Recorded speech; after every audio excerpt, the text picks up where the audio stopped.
Welcome to WikiPodcast. Good to be back. We're back for the second part of our mini-series, diving deep into existentialism and modern thought. And today, it's Søren Kierkegaard. Exactly. Often called the first existentialist philosopher, this deep dive is for you, the learner, who wants to grasp complex ideas without getting bogged down, and maybe have a few of those aha moments along the way. Yeah, Kierkegaard can seem dense, but the core ideas are fascinating. Our mission today is to unpack his existential philosophy, focusing specifically on his profound ideas about individual faith and how they, well, really shook up the thinking of his time. And to really get Kierkegaard, it helps to have a picture of his world. Born in Copenhagen, 1813, lived until 1855. Right. And he wasn't just a philosopher, was he? Not at all. Theologian, poet, a sharp social critic, religious author. Yeah. Quite the mix. So we'll be using Wikipedia's overview of his life and work as our starting point to, explore these fascinating ideas. Sounds good. Okay, so let's start at the beginning. His early life, the influences, what shaped him. He came from an affluent family, youngest of 7 children. Okay. His father, Michael Pedersen Kierkegaard, was a successful wool merchant, apparently had a very active imagination. Oh, interesting. And crucially, he was interested in the rationalist philosophy of Christian Wolff. Rationalist. Yeah. So logic, reason. Exactly. And young Søren was actually heavily influenced by his father's devotion to this rationalism as a child. Huh. So that was the early grounding. It seems so. But then you have the contrast. His mother and Søren's daughter, Lynn Kierkegaard. She was a former maid. Right. Described as quiet, not formally educated, but still influential on the children. Perhaps a different kind of influence, more grounded maybe. Yeah, that makes sense. The rational father, the perhaps more intuitive mother. Plus, wasn't his father's house kind of an intellectual hub? It was. He hosted intellectuals, so Søren was exposed to lots of ideas early on. And beyond his parents, who else was he reading? What caught his attention? Well, he enjoyed comedies. Ludwig Holberg. Yeah. Also writers like Johann Georg Hamann, Lessing, Edward Young, and Plato. Plato, and specifically Socrates. Yes, Socrates was huge for him. Encountering Socrates in Plato's dialogues really sparked his later interest in irony and indirect communication. We'll definitely come back to that. Okay, good. So this mix of influences. Then he goes to school. Attended the School of Civic Virtue. Studied the classics, Latin, Greek, history. Described as very conservative back then. Conservative. Yeah. Interesting. And then university. Studied theology at the University of Copenhagen. But this seems to be where things started to shift for him. How so? He became dissatisfied, felt that traditional philosophy, all the speculation, wasn't enough. Wasn't practical. Kind of. His focus turned inward to the question of what am I to do, how to lead a completely human life. Not just abstract thought, but lived reality. Okay, that sets the stage perfectly. He wanted to understand how to live. So let's get into the core ideas. The single individual, that seems fundamental. Absolutely fundamental. He prioritized concrete human reality, your life, my life, over abstract thinking. Big emphasis on personal choice, personal commitment. So pushing back against those grand philosophical systems that maybe forgot about the actual person. Exactly. Hegelianism was dominant then, and Kierkegaard felt it sort of swallowed the individual. He wanted to bring the focus right back. His work constantly asks, how does one live as a single individual? He even dedicated his upbuilding discourses to that single individual. He did. It underscores how central that idea was for him. Which leads us straight into another key theme, subjectivity. Ah, yes, subjectivity as truth. This one can sound a bit tricky. It can, he argued.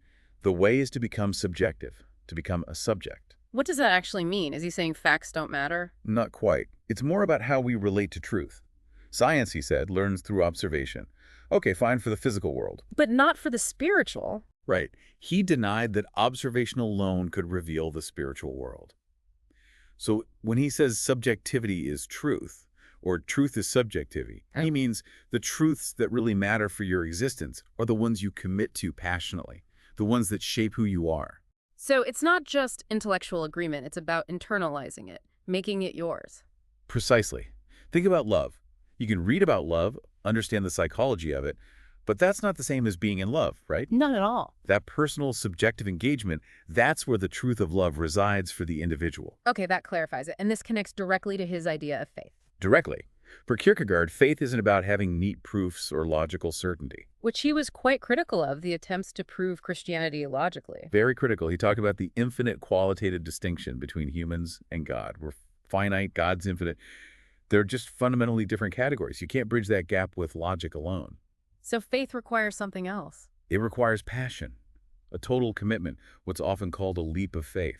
He didn't use that exact phrase in Danish, did he? But it captures the idea. It captures the essence perfectly. It's committing yourself despite the uncertainty, beyond what reason can fully justify. And doubt.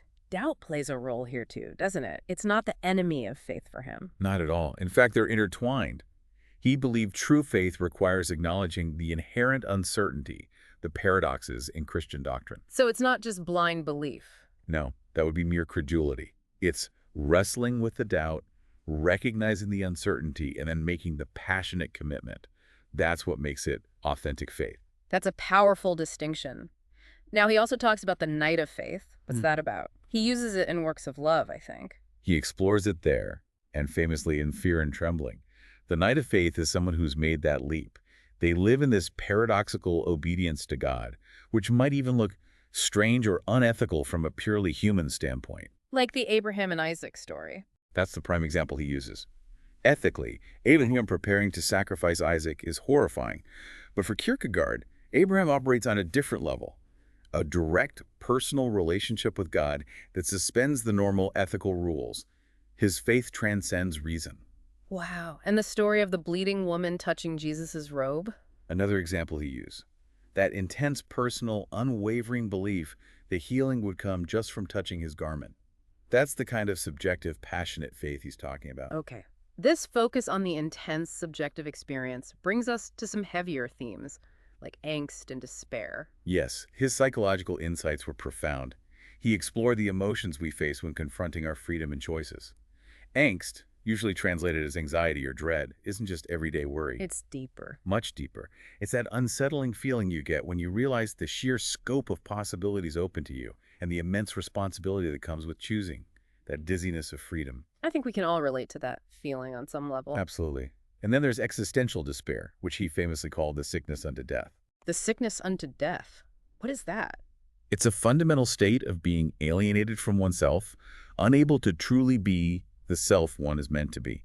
He described it as the impossibility of possibility, feeling trapped, unable to actualize your potential, a deep spiritual sickness. Heavy stuff indeed, but grounded in that real experience of, well, being human. Now, another interesting thing is how he wrote the pseudonyms, the indirect communication. Why do that? It was a deliberate strategy, especially early on, by using different personas, different invented authors. Like Johannes de Silentio for Fear and Trembling. Exactly. He could present various viewpoints, sometimes conflicting ones, without directly saying, here's what I, Søren Kierkegaard, think. Why, though? To be provocative. Partly, yes. But more fundamentally, it was to force the reader to engage actively, to wrestle with the ideas themselves and come to their own understanding, rather than just passively receiving Kierkegaard's conclusions. It's indirect, it leads you, but doesn't dictate. It makes sense. He only revealed his authorship later. Yes, he openly discussed the pseudonyms and his intentions in the concluding unscientific postscript. Okay. And this critical, thought-provoking approach extended to organized religion, too. He wasn't a fan of the Church of Denmark. Oh, he was highly critical. It was a state church, state-controlled. He saw this as a huge problem, a kind of Caesaropapism, he called it. Meaning the state interfering with faith. Precisely. He felt it undermined true individual faith. The church, he argued, should be helping individuals make that personal leap, not trying to prove Christianity like a theorem or enforce it through state power. And he worried about the crowd? Yes, he was deeply suspicious of the crowd mentality. He felt large congregations could dilute that crucial sense of individual responsibility for one's own relationship with God. He famously said, Christianity is the individual. Here, the single individual. That really hammers home his central point. Okay, he wrote so much. And can we quickly touch on a few key works and how they illustrate these ideas? I have all of them. 1843, a major early work. It presents these contrasting life views. The aesthetic, focused on pleasure and experience, and the ethical, focused on duty and commitment. As stages on the way. Kind of stages on the journey toward becoming a truly religious individual. It highlights the reflective, philosophical side of faith's development. And Fear and Trembling, also 43, under that pseudonym. Johannes de Silentio. That's the deep dive into Abraham and Isaac. It questions if we can even know if something is from God, emphasizing how our perception shapes what we see. Remember that line, What one sees depends upon how one sees. Very subjective. Right. And repetition, same year. Yes. Explores anxiety, sacrifice. Yeah. Particularly relates to his own broken engagement with Regine Olsen. That feeling of maybe having to give up earthly love for a divine calling. Then the upbuilding discourses, starting also in 43, but under his own name. Right. These are different. Not sermons for a congregation, but discourses aimed at that single individual, for self-examination, for building up one's inner life. Okay. Fast forward a bit, concluding Unscientific Postscript in 1846. Crucial. That's where he explains the whole pseudonymous project. He stresses again that becoming Christian isn't about objective proof. It's about subjective truth. And it requires a continuous martyrdom of faith, a constant willingness to challenge and metaphorically crucify one's own understanding. Wow, martyrdom of faith. Intense. What about works of love? 1847. Explores Christian love, loving your neighbor, God, the role of forgiveness. He talks about how all language about spiritual things is inherently metaphorical. Again, linking love and forgiveness back to faith. And the sickness unto death, 1849, that definition of despair. Yes, defining despair as that spiritual sickness, the impossibility of possibility. He argues against trying to fully comprehend Christianity intellectually. The real task is ethical, admitting you can't fully grasp it. And finally, his late work, The Attack Upon Christendom. 1854-55, a series of pamphlets, really fierce critiques of the Danish church. He saw it as completely betraying true Christian principles by focusing on the crowd, social acceptance, and state control instead of that difficult individual path of faith. So, across his works, these themes just keep recurring. The individual, subjectivity, the leap of faith, the critique of compromised religion. Consistently. Yeah. It's a remarkably coherent, though complex, body of thought. Okay, let's talk legacy. He wasn't instantly famous everywhere, right? Not immediately outside Scandinavia, but by the 20th century, his influence just exploded. He's widely called the father of existentialism. Yes, and interestingly, he influenced both theistic or religious existentialists and atheistic ones. Think Sartre, Camus, but also theologians. His impact spread across philosophy, theology, psychology. Definitely. Existential psychology owes a huge debt to him, and literature too. You mentioned theologians Karl Barth, for instance. Barth is a key example. Yeah. He took Kierkegaard's idea of that infinite qualitative distinction between God and humanity as absolutely central to his own theology. And people are still actively debating and studying him today. Oh, absolutely. His focus on individual existence, on faith, doubt, anxiety, these things haven't gone away. They're arguably more relevant than ever in our modern world. Right. Okay, let's try and sort of summarize what we've unpacked in this deep dive. Kierkegaard's philosophy of individual faith.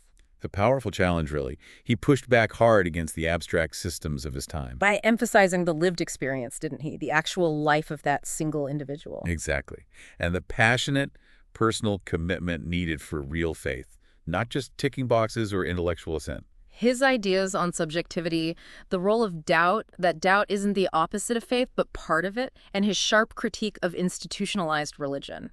It all offers this enduring perspective on what a personal relationship with the divine, or even just finding meaning, might look like. And here's where it gets, I think, really interesting for us today. Go on. These ideas about the leap of faith, the struggle to be an authentic self, they still resonate, don't they? People grappling with meaning, with existence. Absolutely. His willingness to confront comfortable assumptions, to insist on the primacy of individual conscience. It gives us a lot to chew on regarding our own beliefs, our own commitments. So, for you listening, what does this bring up? Maybe it makes you think about your own beliefs, whatever they are. Or the role doubt plays in how you understand things. Or just how important your unique individual path is in a world that often pushes conformity. Yeah. Okay, let's land on a final provocative thought, drawing from Kierkegaard. He argued, and this is pretty stark, science and scholarship want to teach that becoming objective is the way. Christianity teaches that the way is to become subjective, to become a subject. Wow. So in our world, which is so driven by data, by objective analysis, how do you balance that? How do you balance pursuing knowledge with cultivating your own inner subjective truth and perhaps faith? That's the question he leaves us with, isn't it? A deep one. It really is. Something to think about. Definitely. Thanks for listening. Write us in the comments your opinion on the episode and what other topics you'd like us to talk about. Subscribe to the channel to help us reach more listeners. Thank you and have an amazing day.